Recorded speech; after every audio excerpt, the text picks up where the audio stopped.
Medical प्रवेश परीक्षा NET और इंजीनियरिंग प्रवेश परीक्षा JEE मेंस के लिए अब भावनाएं और तर्क उमड़ घुमड़ रहे हैं। सितंबर में तय शेड्यूल पर दोनों परीक्षाओं को कराने के लिए नेशनल टेस्टिंग एजेंसी तैयार बैठी है, तो दूसरी ओर विरोध का झंडा बुलंद हो रहा है।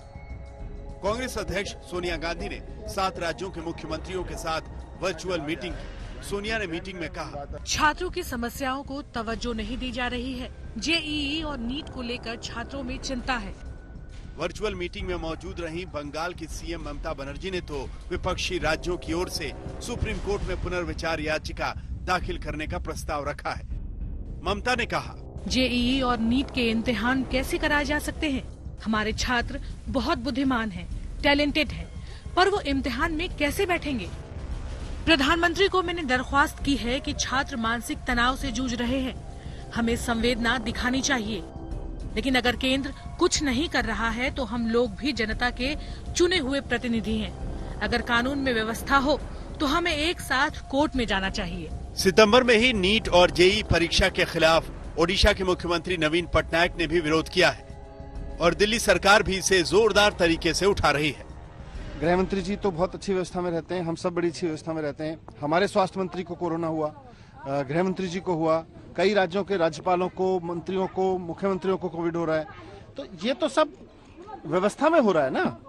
तो आज आप अचानक उसी व्यवस्था के भरोसे 28 लाख बच्चों को स्कूल में भेज दोगे और आप कहोगे कि नहीं बस आपका एग्जाम हो जाएगा और हम ठीक कर देंगे, व्यवस्था में ठीक कर लेंगे, ये तो हो नहीं सकता। कोरोना काल में JEE और नीट परीक्षा का विरोध सिर्फ विपक्षी दलों के नेता ही नहीं कर रहे, बल्कि बीजेपी के सांसद सुब्रमण्यम स्वामी और LJP अध्यक्ष चिराग पासवान जैसे नेताओं ने भी अभी परीक्षाओं का विरोध किया है। लेकिन सोशल डिस्टेंसिंग के साथ परीक्षाएं कराने की SOP जारी कर चुकी नेशनल टेस्टिंग एजेंसी का कहना है कि महामारी की स्थिति जरूर है, लेकिन जिंदगी नहीं रुक सकती और लंबे समय तक छात्रों का करियर दांव पर नहीं लगाया जा सकता। पूरा एकेडमिक सत्र खराब नहीं कर सकते। शिक्षा मंत्री डॉक्टर रमेश पोखरियाल निशंक ने भी कहा कि परीक्षाओं का शेड्यूल आगे नहीं बढ़ाया जा सकता। JEE के जो कुल छात्र थे वो 8.58 लाख छात्रों ने अपना रजिस्ट्रेशन किया था और उसमें से कल तक 7,25,000 छात्रों ने एडमिट कार्ड को डाउनलोड कर दिया। 99% बच्चों की जो प्राथमिकता थी कि मुझे ये केंद्र चाहिए, उस केंद्र को दिया गया। हम छात्र के साथ हैं, पहले उसकी सुरक्षा, उसके बाद उसकी शिक्षा। जाहिर तौर पर सरकार नीट और JEE परीक्षा कराने का पक्का मन बना चुकी है।